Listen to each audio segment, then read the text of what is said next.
Pay to Caesar what belongs to Caesar. Give to God what belongs to God. A very quick and simple summary of that notion is, let's keep church and state separate. We'll let God and give to God those of the heavenly realm, and we will keep here on earth and with our government things of the earthly realm.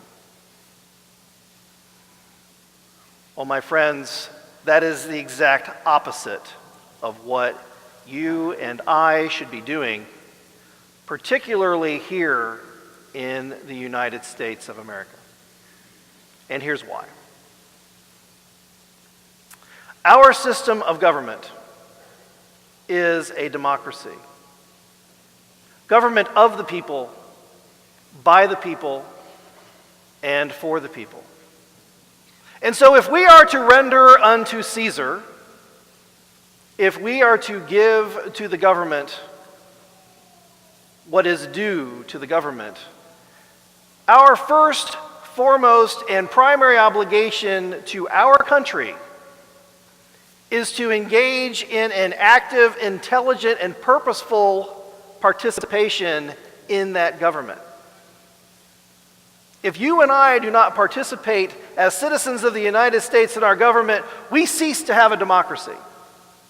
And so if we are to render unto Caesar what is due to Caesar, then you and I must engage in our democracy.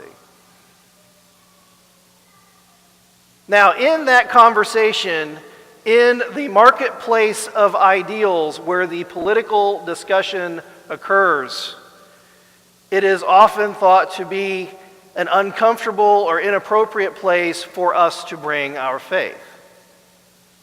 But how on earth can we engage in that earnest conversation if we don't bring our faith?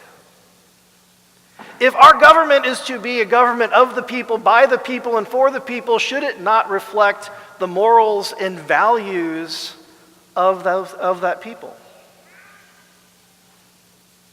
Archbishop Charles Chaput, back in 2008, wrote a book called Rendering unto Caesar, and its subtitle was The Political Vocation of Catholics. Think about that for a second. A political vocation really doesn't seem to jive well together in our normal way of thinking, but it is what we must do. If all of America is to come together in an ideological, political, moral discussion, Christianity must have its place at the table, must take its place at the table, and in a respectful and intelligent way, engage in that conversation as everyone else does too. But all too often we think we have to check our faith at the door and separate church and state because church has to do with the heavenly realm and the government has to do with the earthly realm. But if we are to bring Christ's presence to all those on earth, make presence the kingdom of God here on earth, how do we leave our faith out of the discussion? We cannot. So let me ask you a bit of an uncomfortable question, and do not raise your hand in response to it. I offer this simply for your thought. Can you name your representative in Congress? Can you name your representative in the Indiana State House? Have you ever written those people a letter or an email? Have you ever gone to a town hall meeting? Those representatives that we send forth in our democracy are our voice in the government. And we send them there by stepping into the voting booth and casting our vote, which I will tell you is the bare minimum of what we could possibly do. It is the first step in what we have to undertake as being good American citizens is vote, but that is the beginning. Those representatives not only want our input, they are entitled to our input to do their jobs in representing us. And yet, if we stand silent and do not speak, we are shortchanging our government of our own ideologies and moralities, but also we are leaving a part of the conversation going unspoken. And so we must step up and we must speak up. But to say that that's where we're supposed to go next is actually putting the cart before the horse. Because in order to speak up and participate in our democracy, we have to have something to say. In today's age, we each have the ability of communicating with the entire world in an instant. I could ask any of you to take out their smartphone right now and send an email to anywhere in the world. You could post something on Facebook or Twitter or whatever, and it would be almost instantaneously readable by anybody on the planet. And we're all doing this.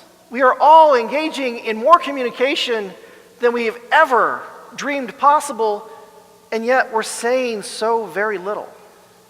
And we're not saying it in the right manner and through the right channels. But what we do have to say has to be founded in our faith. We must come from a solid foundation when we speak and inform our government. Render unto Caesar what Caesar is entitled from us. And so we have to be solid in our faith. It never ceases to amaze me as I talk with people and meet with them how many times I have heard at the end of some discussion regarding church or faith, "Oh my goodness, I have gone to Catholic school for 8, 12, 16 years and I never learned this. I had no idea. I didn't know that." Lifelong Catholics can be very poorly catechized.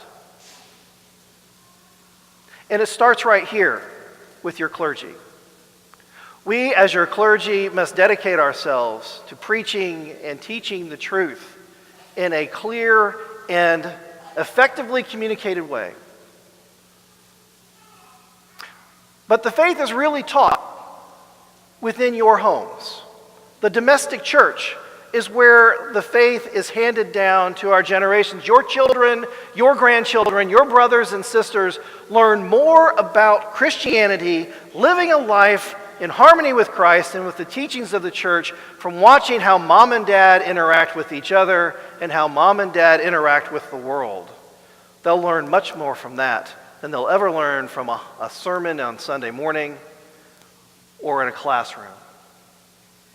We must catechize ourselves so that when we do engage in that conversation, when we step into the marketplace of ideals and take our place in the conversation that we as Americans are obligated to undertake, that we do so with the foundation of the church.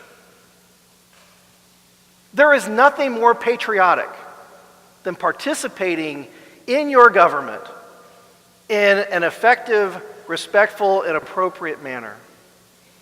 But we must do so bringing our faith and morals with us. The teachings of the church are what should guide and form the basis of our ideologies.